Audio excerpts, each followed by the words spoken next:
সমস্ত পত্রকার বন্ধুদের আমি আজকের এই সাংবাদিক সম্মেলনে স্বাগত জানাই। আপনারা জানেন গতকাল প্রদেশ কংগ্রেসের এক প্রতিনিধি দল রাজ্যের বাগদাছড়া বাগদাপুরসা এই মহকুমা সম্প্রতি এক ঘটনাকে কেন্দ্র করে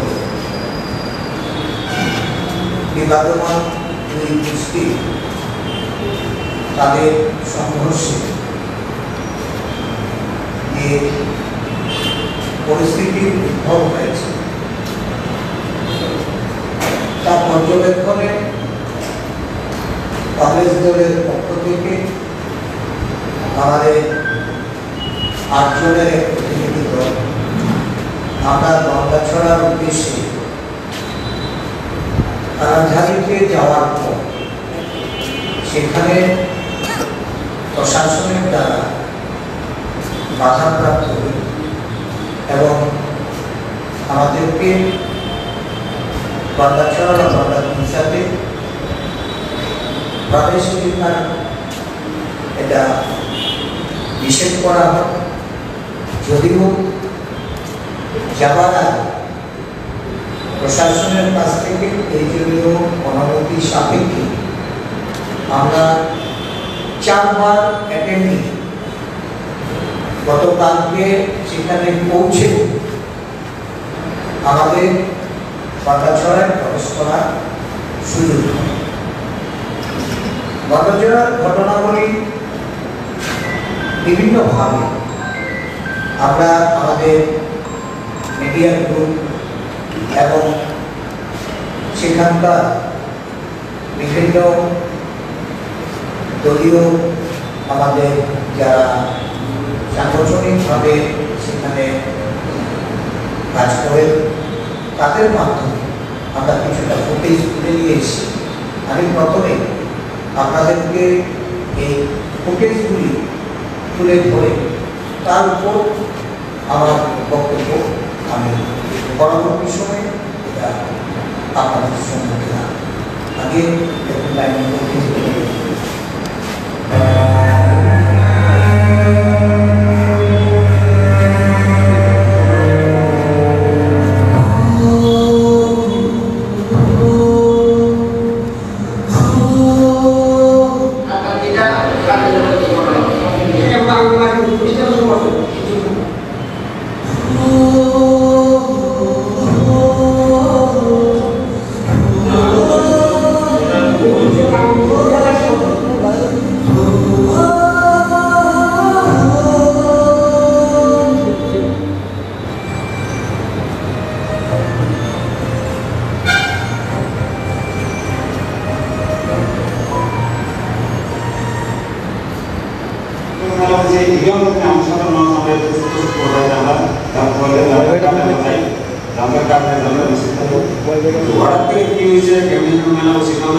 এই ঘটনা সকাল থেকে 160 Grenagos এবং সিআরপিএফ টিএসআর এসডিপি সব আপনারা তারা এই আইন পালন করছে এখানে যেটা মধ্যে একটা নাই পড়াটা নাই একটা কালো মাত্র এখন ইডিও নাই কিচ্ছু বলতে কিচ্ছু নেই তারা লোক সাহস করে তারা করে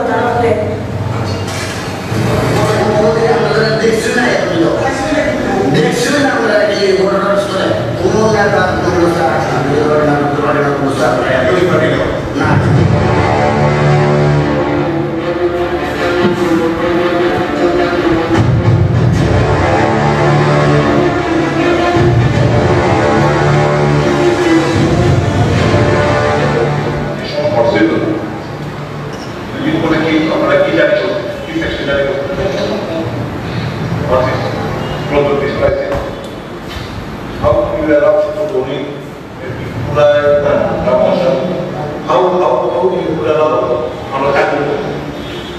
Local public government panel pura part pura executive director है तामने कोई के तामने আমাদের কে দিবেন না হ্যাঁ কেন আমাকে দিয়ে আপনারা তখন কাজ করতে পারবেন আসল সময় একটা থাকে আপনাদের নিরীহ মানুষকে এখানে আমরা যাইতাছি আমাদের এরকম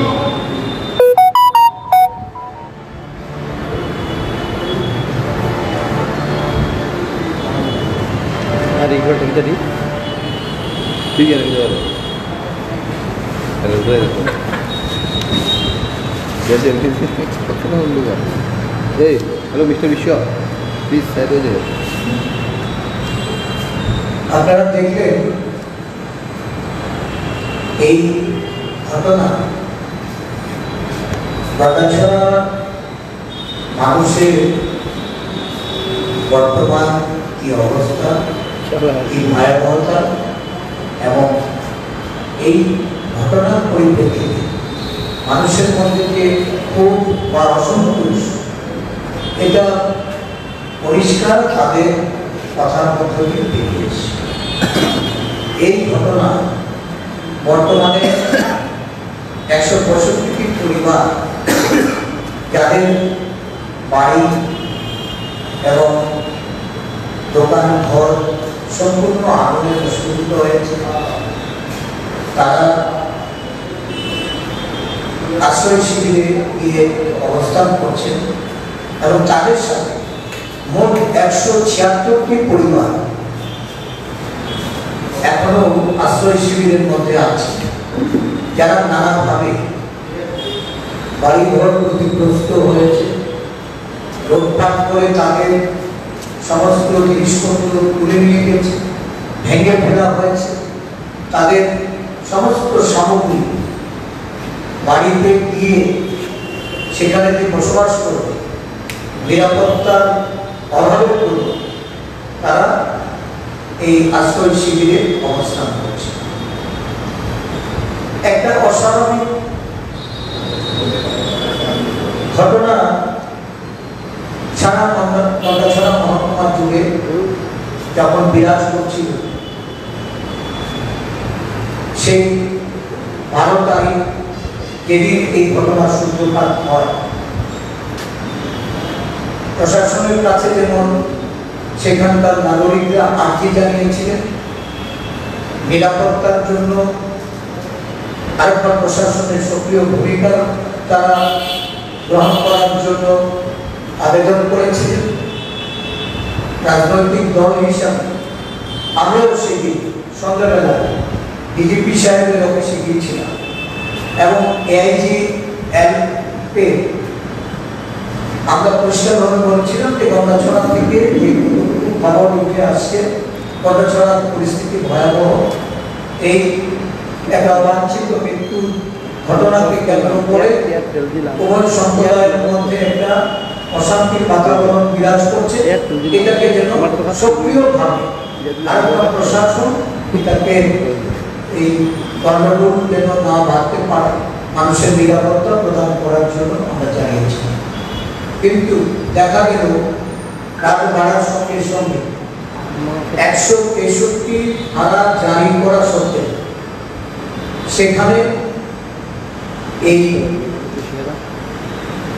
অগ্নিসংযোগের ঘটনা, লুটপাটের ঘটনা এবং নানাভাবে বাড়িঘর ধ্বংস করার পরিপ্রেক্ষিতে মানুষ জঙ্গলে গিয়ে আশ্রয় নিয়েছে। তাদের বিষয়, জীবন, সম্পত্তি সমস্ত কিছু সেদিন আরক্ষা প্রশাসন তারা রক্ষা করতে ব্যর্থ হয়েছে।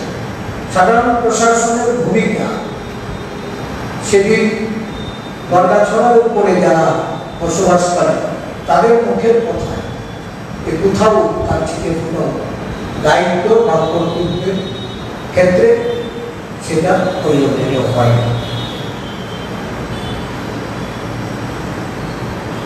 আরেকটা প্রশাসনের যারা কর্তব্যরত ছিলেন তাদের সামনে বাড়িঘর জ্বালানো হয়েছে, লুটতরাজ করা হয়েছে, গবাদি পশু থেকে শুরু করে যানবাহন, বিভিন্ন দোকানের মালপত্র থেকে শুরু করে সমস্ত কিছু হয় অগ্নিসংযোগ করে সেটাকে ক্ষয়ক্ষতি করা হয়েছে, আর নয়তো লুট করে সেখান থেকে নিয়ে গেছে। দেখা গেছে পুলিশের ভূমিকা ছিল ওই ক্যামেরা দিয়ে, মোবাইল ক্যামেরায় ভিডিওগ্রাফি করা, কোথাও কাউকে ব্যাঘাত প্রদান করা হয় এবং তাদের বক্তব্য যারা ক্ষতিগ্রস্ত পরিবারের মানুষ তারা পরিষ্কার করেছে পুলিশের সক্রিয় ভূমিকা থাকে তাহলে এই ঘটনা এড়ানো যেত এবং মানুষকে এতটা ক্ষয়ক্ষতির সম্মুখীন হতে হয়। এমন পরিস্থিতি আমরা দেখলাম 163 ধারা বলবৎ থাকা সত্ত্বেও ঘটনার পরের দিন শাসক দলীয় এক পক্ষ যার মৃত্যু হয়েছে সেই পরিবারের সঙ্গে মিলিত হয়েছে এবং এরপরে এই 163 ধারার মধ্যে শাসক দলের পক্ষ থেকে আরেক পক্ষ যারা আশ্রয় শিবিরে আছে তাদের সঙ্গে গিয়ে মিলিত হয়েছে। এই ঘটনা চোখের আঙুল দিয়ে দেখিয়ে দেয় যে শাসক দলীয়রা সেখানে যাচ্ছে, তাদের 163 ধারা বলবৎ থাকা সত্ত্বেও তাদের যেতে কোথাও বাধা নেই এবং তারা যারা যাচ্ছে তারা শুধু একটা পক্ষের সঙ্গে গিয়ে মিলিত হচ্ছে। এটা পরিষ্কার যে একটা পরিকল্পিত ঘটনা সেখানে মণিপুর ধাঁচে দুটি সম্প্রদায়ের মধ্যে একটা হিংসাপূর্ণ পরিস্থিতি তৈরি করার জন্য দুটি সম্প্রদায়ের মধ্যে সেখানে দাঙ্গা বাঁধিয়ে এই রাজ্যটাকে মণিপুর ধাঁচে এখানে পরিচালনা করার জন্য এই দাঙ্গার পরিস্থিতির সূচনা। নাহলে বিরোধী দল সেখানে যেতে চাইছে, পীড়িত মানুষের কাছে গিয়ে পৌঁছতে চাইছে, শুধু সমবেদনাই না, পীড়িত মানুষজনের তাদের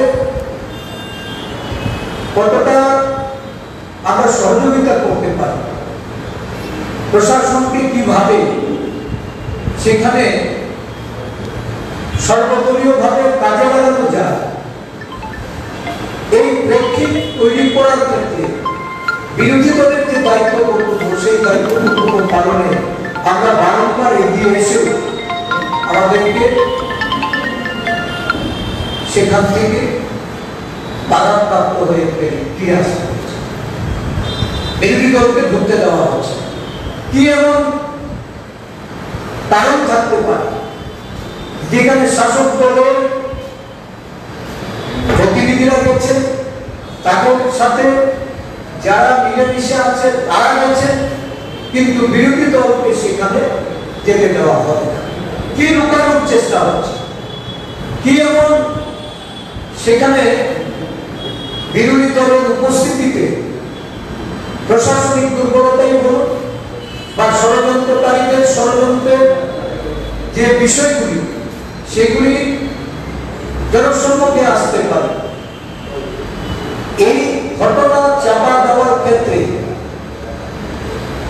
প্রশাসন যে উদ্যোগ নিয়েছে, আমরা একবারও বলি না এই রাজ্যের পুলিশ প্রশাসন যারা রাষ্ট্রপতি কারাপ্রাপ্ত তাদেরকে দায়িত্ব অর্পণ করে সেখানে এই পরিস্থিতি মোকাবেলা করা যেত না, বা সেই পরিস্থিতি থেকে আজকে যে মানুষ ক্ষতিগ্রস্ত হয়েছে তাদেরকে তাদের জীবন সম্পত্তি রক্ষা করা যেত না?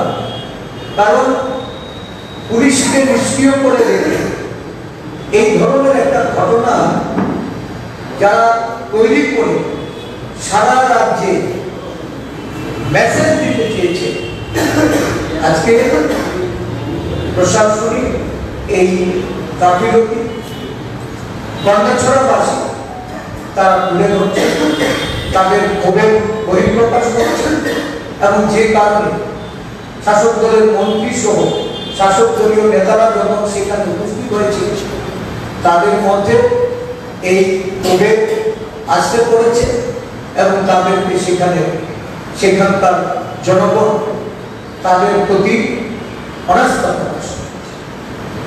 আমরা সেখানে যেতে পারিনি এটা যেমন ঠিক, কিন্তু আমরা যতটুকু খবর নিয়েছি প্রায় 100-র উপরে পরিবার যাদের হয়তো বাড়িঘর আগুনে পুড়ে, কিন্তু তাদের সমস্ত জিনিসপত্র বাড়ি থেকে লুটপাট করে নিয়ে গেছে।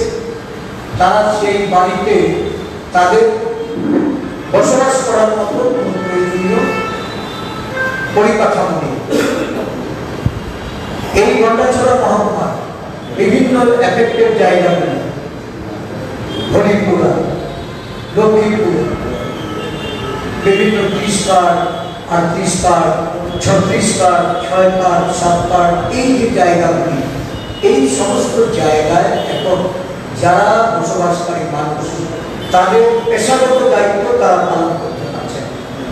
তাদের দৈনন্দিন যে কাজ করা, খেতে খামারের বিভিন্ন জলাতে গিয়ে মাছ ধরা, বিভিন্ন যারা শ্রমজীবী মানুষ বিভিন্ন কাজের সঙ্গে দৈনন্দিনভাবে যুক্ত, আজকে তাদের সেই কাজের সুযোগ নেই।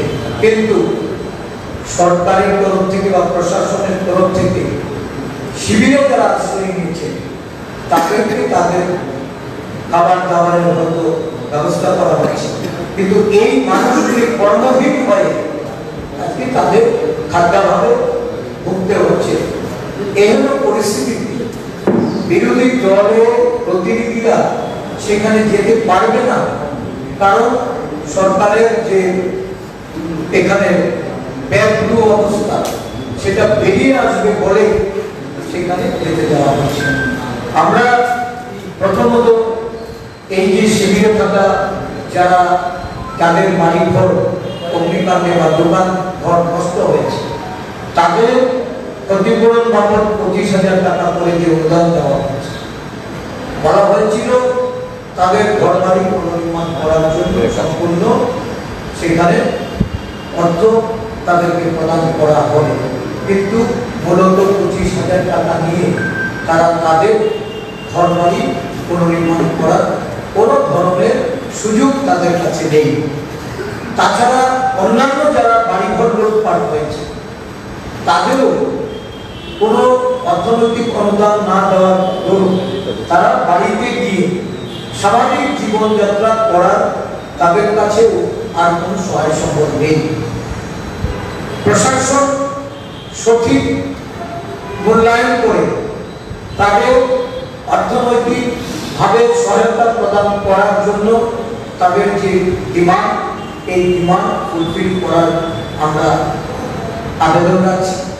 আমরা দাবি রাখছি যে প্রত্যেকটা পরিবার, ক্ষতিগ্রস্ত প্রত্যেকটা পরিবারকে তাদের আর্থিক সহায়তা করে তাদের সেখানে স্বাভাবিক জীবনযাত্রা শুরু করার জন্য ব্যবস্থা করে দিতে হবে।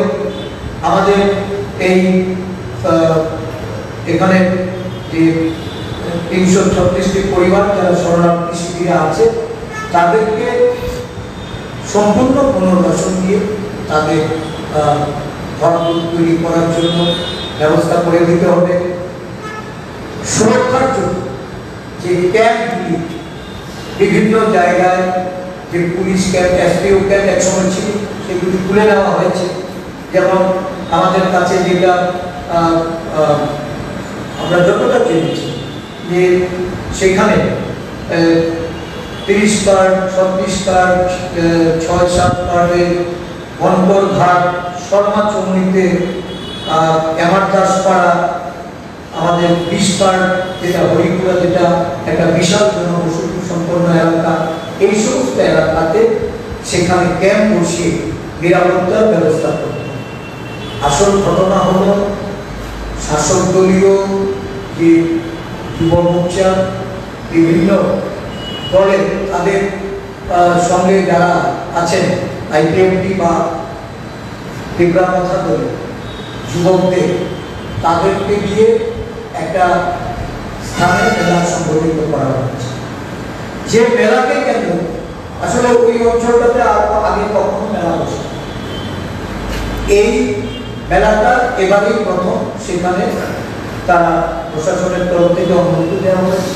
এবং যেদিন থেকে এই মেলা শুরু হয়েছে, প্রতিদিন সেই মেলাতে ছোটখাটো বিভিন্ন ঘটনা সেখানে ছিল। নানা ধরনের অসামাজিক কাজকর্মের জন্য ওই মেলায় পুলিশি প্রহরা থাকার সত্ত্বেও এই গণ্ডগোলের সূত্রপাত প্রতিদিন হয়েছে। প্রশাসন কোনো স্টেপ নেই, মেলা বন্ধ করে। এবং এই ধরনের ঘটনা যখন ঘটল, তখন সম্পূর্ণভাবে এই মেলা কমিটি যারা শাসক দলের তাদের কোনো ভূমিকা ছিল। আজকে এই মেলাকে কেন্দ্র করে যে ঘটনা সেখানে ঘটেছে, এটা ইতিহাস। 80 সালের দাঙ্গাতেও এই গন্ডাছড়া মহকুমা শান্তি সম্প্রীতি বড় ধরনের চিহ্ন ধরে। সেখানে উভয় সম্প্রদায়ের মানুষ একসাথে বসবাস করেছে। বিভিন্ন সময়ে উগ্রবাদের কারণে নানা ঘটনা এই রাজ্যে সংঘটিত হলে গন্ডাছড়া মহকুমায় উভয় সম্প্রদায়ের মানুষ তারা সম্প্রীতিতে বসবাস করে আসে। এই প্রথম এই ধরনের একটা ঘটনা মেলাকে কেন্দ্র করে।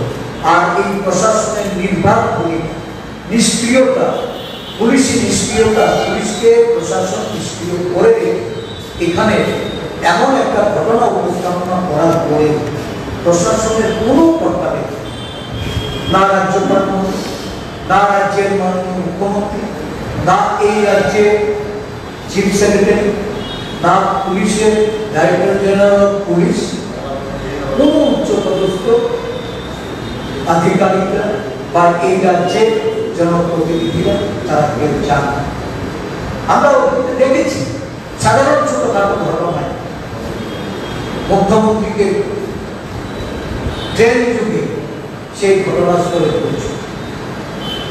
আমরা দেখেছি বিভিন্ন ঘটনা পুলিশের ডাইরেক্টর জেনারেল থেকে শুরু করে রাজ্যের গভর্নর বিভিন্ন জায়গায় গিয়ে, কিন্তু এই ঘটনাটা আজকে প্রায় 13 দিনে এই ঘটনায় কোনো আধিকারিক, কোনো আমাদের যারা উচ্চপদস্থ হায়াতি যারা তারা চান।